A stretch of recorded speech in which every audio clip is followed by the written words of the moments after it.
Hi, so in today's video, I'll be telling you about yet again Gomoła, my photography teacher. So that's yet another section from my book Piglet. And if that's something for you, then stay tuned and off we go. So in the previous video, I told you that he came to do a photo shoot for free to the group called Ostriches.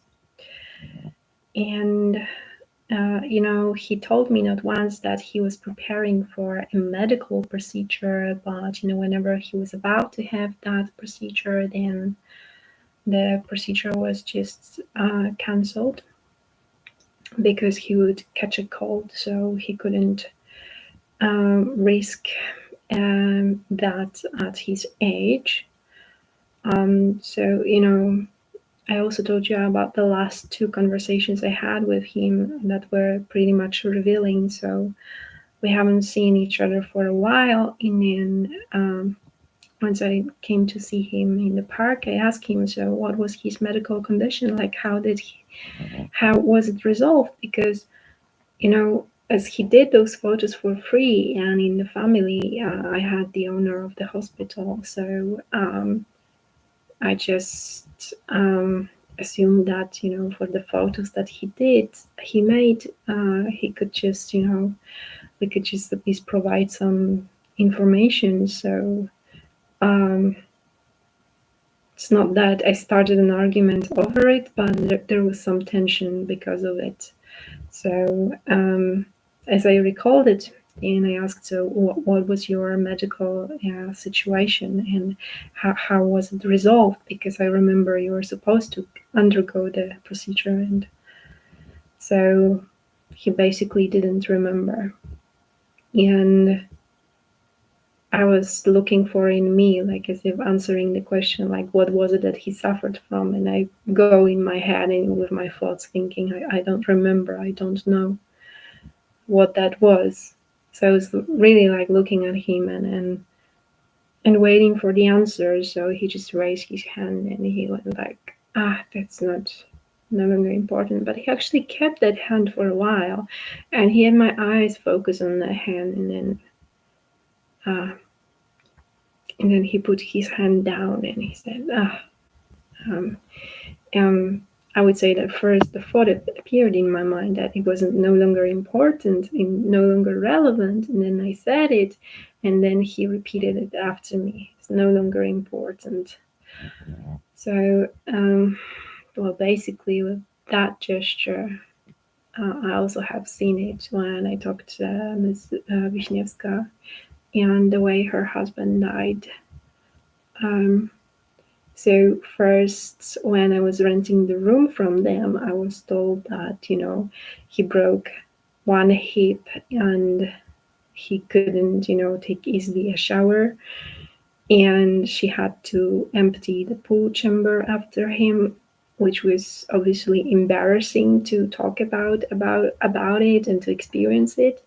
But once he recovered, then immediately broke another hip.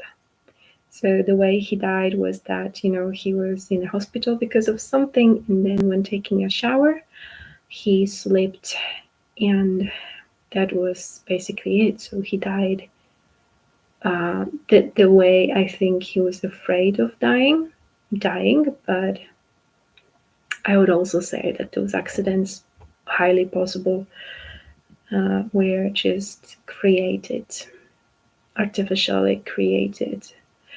So when we had this conversation about the way her husband died, she would also go like this, and then a thought occurred in my mind that, you don't want to talk about it, so I said it, and we changed the subject.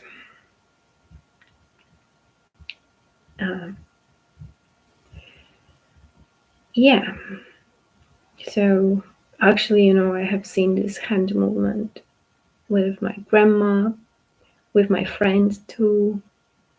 Just go like, okay.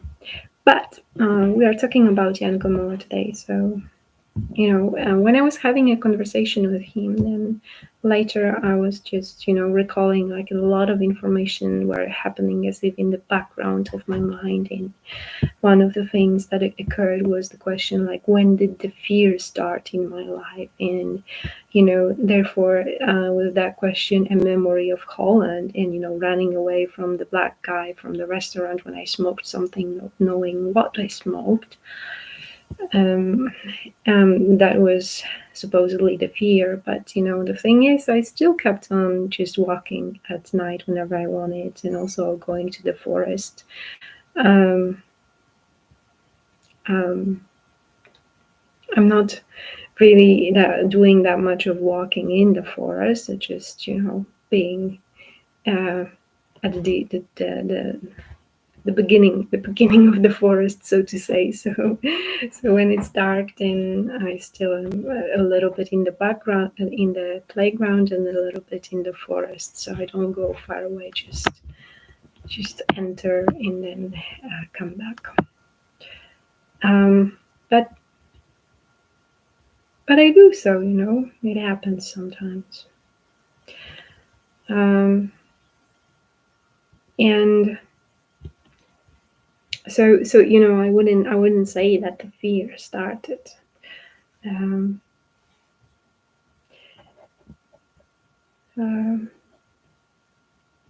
mean, at night, of course. He also talked to me about our, drawing teacher that he knew too. So he told me that instead of writing Jacek Kutsamba, I could use Jacek K.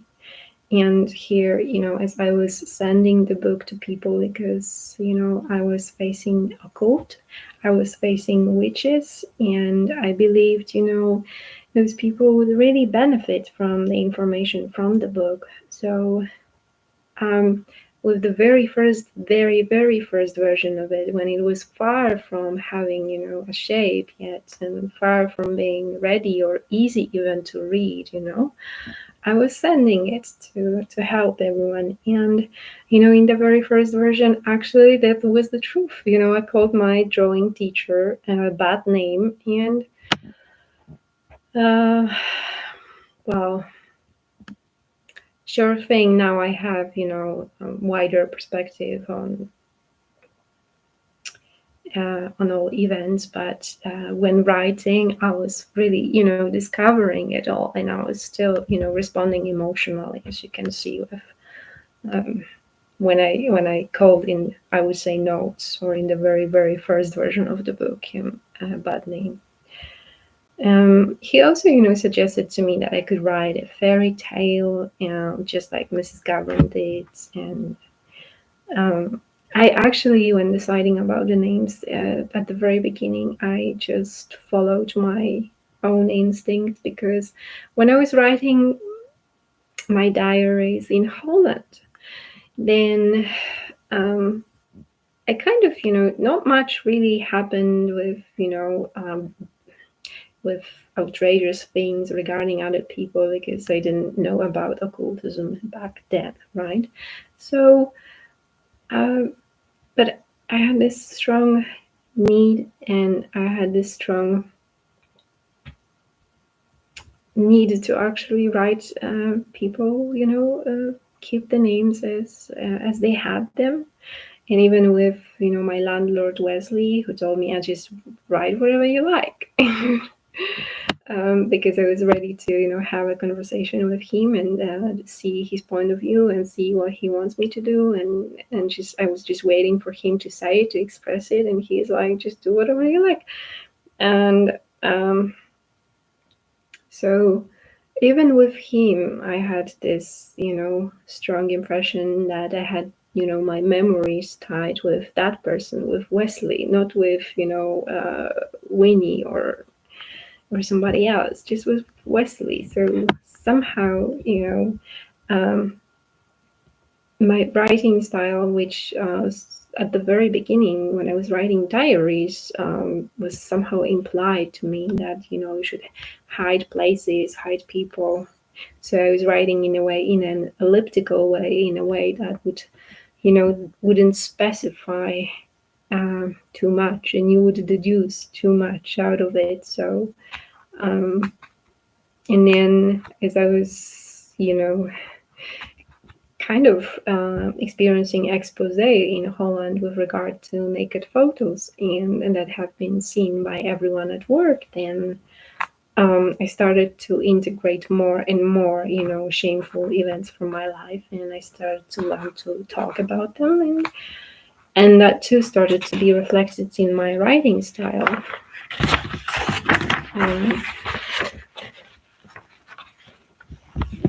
No, this is just sorry. Okay, sorry, I had to just turn the page from the sketchbook, the notebook. And then, and there are a few memories I wanted to mention here. Like, I remember Jan Gomoła talking about Einstein's photo. He showed me the photo where Einstein actually stuck his tongue out, like entirely. And I remembered that photo. And then when I went to the vernissage, there was a cameraman standing just in front of me with the camera by the eye, and he was just standing, and I was looking at the picture, and then I look at the man, and he was standing. So I stuck my tongue out, and when I did so, he took a photo of me. So I was ashamed, of course. Yeah.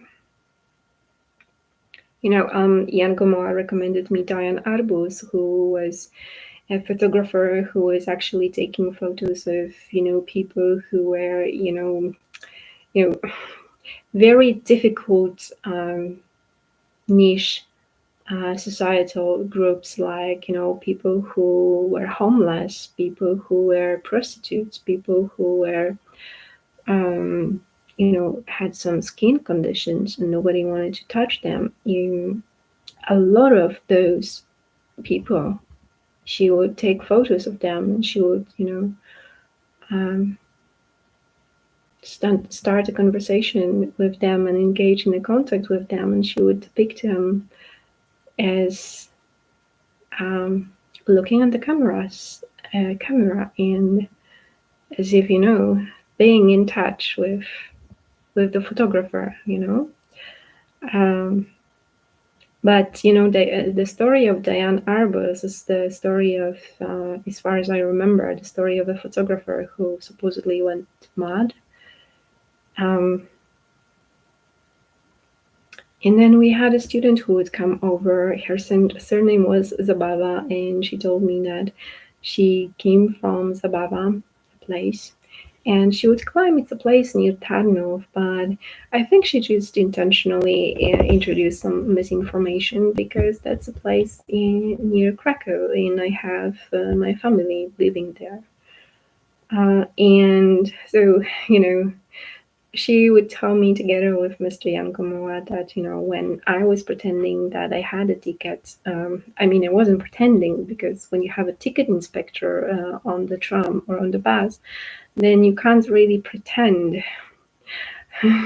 There's nothing to pretend anymore. But they told me that, sometimes it happened, and I also experienced it, that, I just entered the bus, and there was just a ticket inspector sitting as a tourist, or as, a person who was just commuting somewhere, So they told me that in such a case, you can use all the time the same ticket and put it into machine, just pretend that you use it.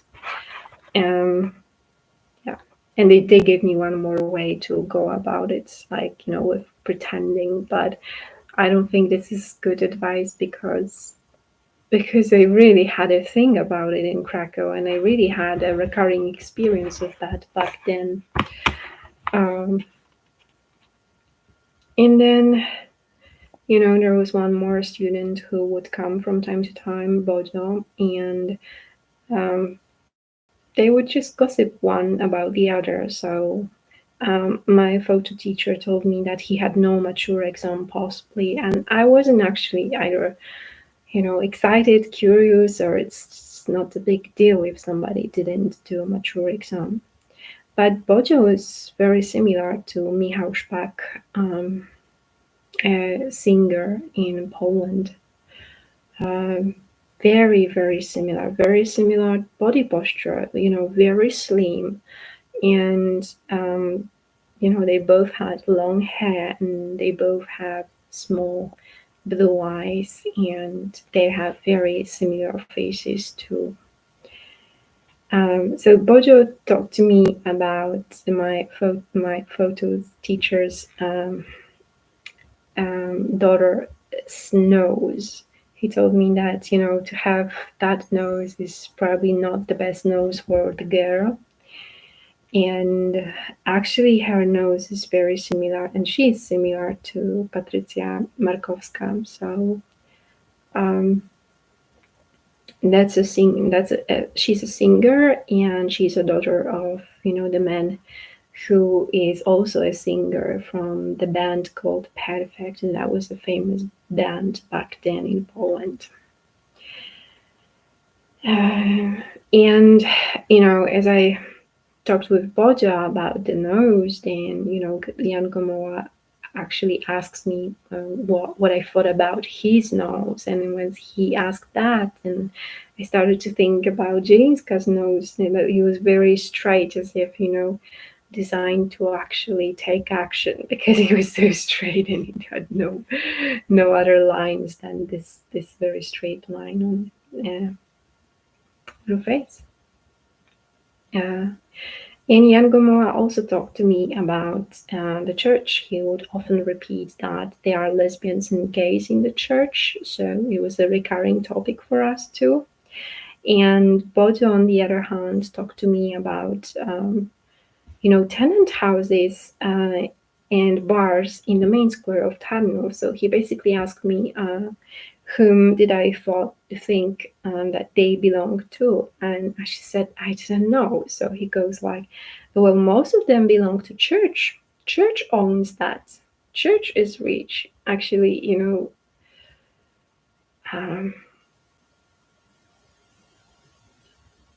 I just think that, well, those conversations that I had, they were designed to check my Akashic records and to see the events from my life and to see how would I link the information. And during the very last meeting, he just told me that, what I wrote about my black hair when I was a little girl. I actually had black curly hair and blue eyes. And there is a recording of me, and I see those eyes in the photos too, right? So it has changed, but I was learning to walk, so I had to be 2 years old when I still had blue eyes. Yeah. So he told me, because I wrote about it, he told me that he had blonde hair when he was, that's the thing. I asked, how old were you when you had blonde hair? And he told me that in 6th grade, probably he still had blonde hair. And then that changed, that color changed into something similar to dark brown or even black. And he also told me that he had a mouse on, somewhere in the area of the arm, of the elbow, but over here. And I also wrote about the mark that I had on my butt, the birthmark that I call a mouse. And soon after that conversation, I called my friend, and she also told me that she had a mouse too. Like, she had two, and one of them was in the shape of a heart, which probably was just a lie to a little bit mislead me with, who, what, and where, and He also told me, because I wrote, possibly back then I already wrote about the fact that, when I was going to Youth Palace and I was dealing with the hair topic over, some moments in time, starting with in the primary school, then when being a teenager and shaving leg, and then when being a student and repeating that I could grow hair on my face. So I also told you that somebody attacked me and just was pulling my hair in the streets, in the pavement. So he told me during that meeting that he was attacked when he was coming back from work, and I asked when. So he told me that not so long ago, because I was stunned that somebody could just attack an elderly man. But the story was actually funny, because he told me that he got prepared, and he, as if predicted what would happen. But here's the story of Magda Gessler, and that's also a story I already told you about, but I was looking for resources, and I was looking for, people I could talk to about what I wrote about occultism, about the historical events, facts, and so on. I was looking for information, and I was looking for some advice, and I was looking for somebody who is on the same page with me, and, yeah. So I saw Magda Gessler talking about the Jewish bathhouse in Tarnów, and she said that Rafał Sonik basically he would back up what she said about the old energies in such a place, and Rafał Sonik was standing there in the video behind her. So I watched some other videos with Rafał Sonik, and what I saw was a very, very similar man to my photography teacher. And Rafał Sonik is presented as a millionaire and is one of the owners of a department store in Tarnów called, we call it Gemini, but it's from English we should call it Gemini. Okay. Yeah. So overall, I think a lot of the topics from the last two meetings was the topic designed to, mislead me, or, just check what would I be, even typing specifically in the search engine of Google. So, yeah, that's the meeting. So if you want to buy my book Piglet, or if you want to buy my course Amelia, then you'll find all the info in the description of the film. You'll find it on my website and on my Instagram and Facebook accounts. And if you like this video, please like, share, and subscribe. Thanks for watching.